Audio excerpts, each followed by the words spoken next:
ચૈત્ર માસની શરૂઆત સાથે જ રાજ્યમાં ગરમી વધી 7 શહેરોમાં 40 ડિગ્રીને પાર તાપમાન ડીસા ભુજ સુરેન્દ્રનગર રાજકોટમાં તો 41 ડિગ્રીએ પહોંચ્યું પારો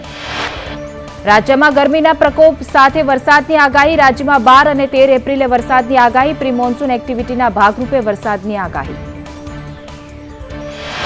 આજથી ચૈત્રી નવરાત્રીનો પ્રારંભ અંબાજી ખાતે દર્શનાર્થી ઉમટશે ભક્તોનું ઘોડાપુર સવારે 9:15 કલાકે અંબાજી મંદિરમાં ઘટ સ્થાપન કરાશે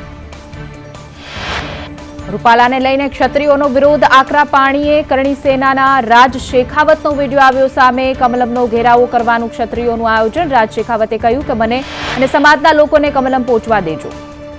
રૂપાલા વિવાદમાં રાજકોટ ભરત બોઘરાનું નામ આવતા બોઘરાએ સ્પષ્ટતા આપતા કહ્યું કે જો આંદોલન પાછળ મારું નામ નીકળે તો રાજકીય જીવન છોડી દઈશ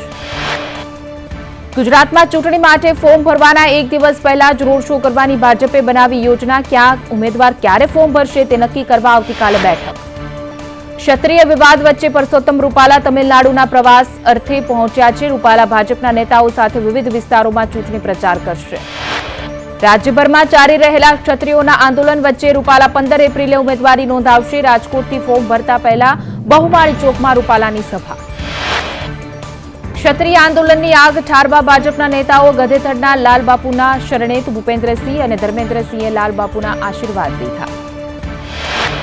વડાપ્રધાન મોદીની આજે ઉત્તરથી લઈને દક્ષિણ સુધી 4 રાજ્યોમાં જનસભા ઉત્તર પ્રદેશના પીલીભીત મધ્યપ્રદેશના બાલાઘાટમાં સભા તો ચેન્નઈમાં રોડ શો અરવિંદ કેજરીવાલની ધરપકડ સામે કરાયેલી અરજી પર દિલ્હી હાઈકોર્ટ આજે આપશે ચુકાદો કેજરીવાલ જેલમાં રહેશે કે બહાર તે આજે નક્કી થશે